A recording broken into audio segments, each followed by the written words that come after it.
IVF చికిత్సలో 25% భారీ discount, free doctor consultation, free ultrasound scan, logo launch, Andro max advanced male infertility centre ను కూడా ప్రారంభించారు. మీద ఉన్న కేసులన్నీ కూడా రాష్ట్ర స్థాయిలో దర్యాప్తు జరుగుతుంది. ఆయన ముఖ్యమంత్రిగా ఉన్నారు కాబట్టి వాటిని మేనేజ్ చేసుకోగలరు, అందుకని విచారణ చేయండి, సిబిఐని కోరుతున్నారు అని ఆయన చెప్పినటువంటి మాట.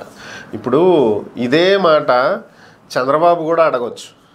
ఏమని, గత ప్రభుత్వంలో వీళ్ళు నన్ను కక్ష సాధింపు చర్యలతోటి నా మీద కేసులు పెట్టారు, ఇవి రియల్ కేసులు కాదు, సిఐడి చేతిలో ఉంటే వీళ్ళు మ్యానిపులేట్ చేసి లేని ఆధారాలను సృష్టించి నన్ను కావాలని ఈ కేసుల్లో ఇరికిస్తున్నారు, ఈ కేసులు సిబిఐకి ఇచ్చేయండి అని ఆయన కూడా అడగొచ్చు. అప్పుడు ఆ అవకాశం ఉంది కదా, there may be a chance కదా. మీ మీద కేసులు పెట్టింది ఎవరు? మీ అపోనెంట్ గవర్నమెంట్. సో అప్పుడు వాళ్ళు దాన్ని మ్యానిపులేట్ చేశారు అనేటువంటి అవకాశం కూడా ఉంటుంది కదా. సో ఆయన అడగలేదే ఆ రోజున. సిఐడి ఏదైతే పెట్టిందో దాన్ని బేస్ చేసుకునే దాని మీదే పోరాడాడు, దాని మీదే సుప్రీంకోర్టుకు వెళ్ళాడు, దాని మీదే కోర్టు సమగ్ర విచారణ జరిపి చూసిన తర్వాత ఆయనకు బెయిల్ ఇచ్చింది. సో అన్నీ క్లియర్ కట్గా చూసుకునే కదా కోర్టు బెయిల్ ఇచ్చింది, బ్లైండ్గా ఏమీ బెయిల్ ఇవ్వలేదు కదా. సో ఆ రోజే సిబిఐకి వెళ్ళే ఛాన్స్ చంద్రబాబుకు ఉంది, కానీ ఆ రోజు అడగలేదు కదా. ఎందుకని అడగలేదు అంటే ఇప్పుడు నెక్స్ట్ వాళ్లే వస్తారనేటువంటి నమ్మకం ఉంది చంద్రబాబుకి అని చెప్పుకోవచ్చు. ఏం గ్యారంటీ ఉంది? 2019లో కూడా ఆయనే వస్తాడని బలంగా నమ్మాడు చంద్రబాబు. వచ్చాడా? 2024లో రిపీటెడ్గా మళ్ళీ జగనే వస్తాడని జగన్ కూడా బలంగా నమ్మాడు. వచ్చాడా? రాలేదు కదా. So whatever it may be, ఒక దర్యాప్తు సంస్థ దాని మీద విచారణ జరుపుతున్నప్పుడు నిష్పక్షపాతంగా జరగనివ్వండి. దాని మీద ఇంకా మీకు ఏమైనా అనుమానాలు ఉన్నాయనుకోండి, అప్పుడు అడగండి. అసలు ఇంతవరకు విచారణే స్టార్ట్ కాల. గత ప్రభుత్వ హయాంలో దాన్ని తీసుకొచ్చారు, ప్రైమరీ ఎవిడెన్స్ ఉందా అని చెప్పి ఆయన తీసుకెళ్ళి రిమాండ్కి వేశారు. ఫైనల్గా బెయిల్ తెచ్చుకున్నాడు, బయటకు వచ్చాడు. ఆ కేసులకి సంబంధించి ఇంకా సుప్రీంకోర్టులో పెండింగ్లో ఉన్నాయి కదా. అవి పూర్తి అవ్వకుండానే సిబిఐకి ఇవ్వాలా, ఈడీకి ఇవ్వాలా, లేకపోతే ఇంకా దేనికి ఇవ్వాలా అనేది డిసైడ్ చేయడానికి ఇక్కడ కోర్టులు కూడా చెక్ చేసుకోవాలి కదా పరిస్థితి ఏంటనేది. ఏది లేకుండా బ్లైండ్గా వెళ్ళటం అనేది కరెక్ట్ కాదు. ఒకవేళ నిజంగానే చంద్రబాబు మ్యానిపులేట్ చేసే అవకాశం ఉంటే అది ఇప్పుడు దాకా కూడా ఉండదు, ఈ పాటికి ఎప్పుడూ చేసి ఉండొచ్చు. వచ్చి 4 రోజులు అవుతుంది, ఈలోపు ఎంత టైము చేయటానికి అవకాశం ఉన్నది? సింపుల్గా చేయొచ్చు కదా. కేసులు కొన్నాళ్ళు నడవకపోవచ్చు. సో ఆయన ముఖ్యమంత్రిగా ఉన్నాడు కాబట్టి విచారణను డిలే చేయొచ్చు, పూర్తిగా కేసు నుంచి బయటపడే అవకాశాలు ఉండకపోవచ్చు. ఎందుకంటే ఇవి ఓన్లీ ఎవిడెన్స్ స్టేజ్లోనే లేవు, ఆల్రెడీ కోర్టులో కూడా వీటికి సంబంధించి ఉన్నాయి. ఇక్కడ ఏవి ట్యాంపర్ చేసినా అక్కడ కోర్టుకి సమాధానం చెప్పాలి. ఆ అవకాశాలు కూడా ఇక్కడ ఉంది కాబట్టి కేసుని డ్రాగ్ ఆన్ చేయడానికి ఛాన్స్ ఉంటుంది 5 ఏళ్ళు. అంతేగాని ఆధారాలను మార్చేసి లేదంటే కేసుని క్లీన్ చీట్ తీసుకుని బయటకు వచ్చే ఛాన్సెస్ ఉండకపోవచ్చు. కానీ ఉన్న ఒక్క అవకాశం ఏంటంటే డ్రాగ్ చేయటం. సో అది లేకుండా సిబిఐకి అప్పగించండి అంటే okay, it's not a problem. High court కనుక డెసిషన్ తీసుకుంటే సిబిఐ కేసు టేకప్ చేయాలి, there is no other option. గత 5 ఏళ్లలో ఒకసారి జడ్జిల మీద అనుచిత వ్యాఖ్యలు చేసి కామెంట్లు పెట్టారు అనే దాని మీద సిబిఐకి కేసుని హ్యాండ్ ఓవర్ చేస్తే ఏపీ హైకోర్టు దానికి సంబంధించి సిబిఐ ఇప్పటికీ ఆ కేసును నడుపుతుంది కదా. ఫారెన్లో ఉన్న వాళ్ళని కూడా తీసుకురావాలని ట్రై చేసింది, బట్ అవ్వలేదు. లోకల్గా ఉన్న వాళ్ళ వరకు తీసుకెళ్ళి కోర్టు ముందు నుంచోబెట్టారు కదా. సో అట్లాగే కోర్టు ఆదేశిస్తే చెయ్యొచ్చు, దాంట్లో తప్పేం లేదు. అంటే ఈయన వేసినటువంటి పిల్లుని బట్టి చూసినా లేకపోతే ఆయన చెప్పినటువంటి కారణాలు బట్టి చూసినా ఈ పిల్లు నిలిచేటువంటి అవకాశం లేదంటారు ఈ petition?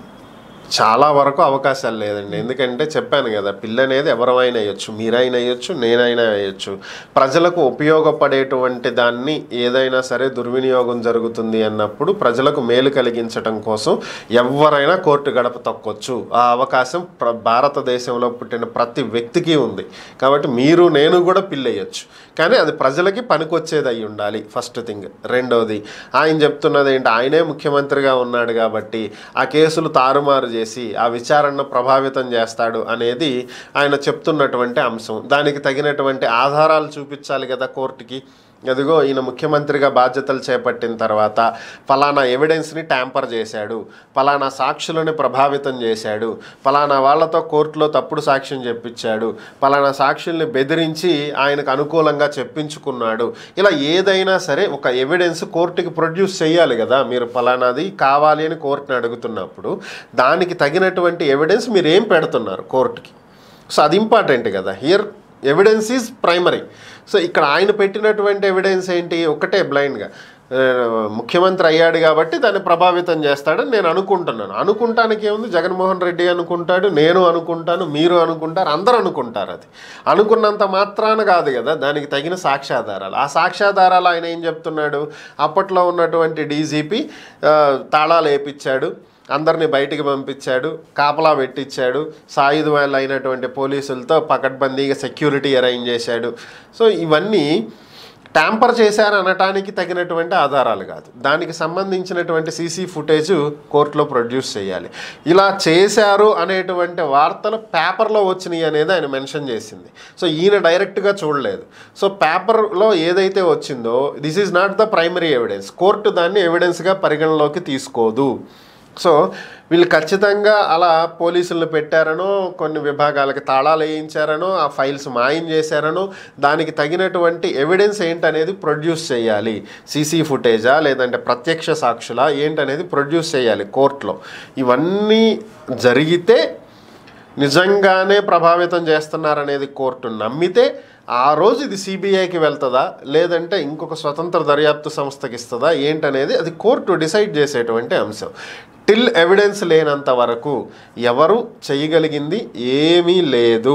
Evidence is the primary. So ఆయన దగ్గర ఏం ఎవిడెన్స్ ఉంది అనేది కోర్టుకు చెప్పాలి.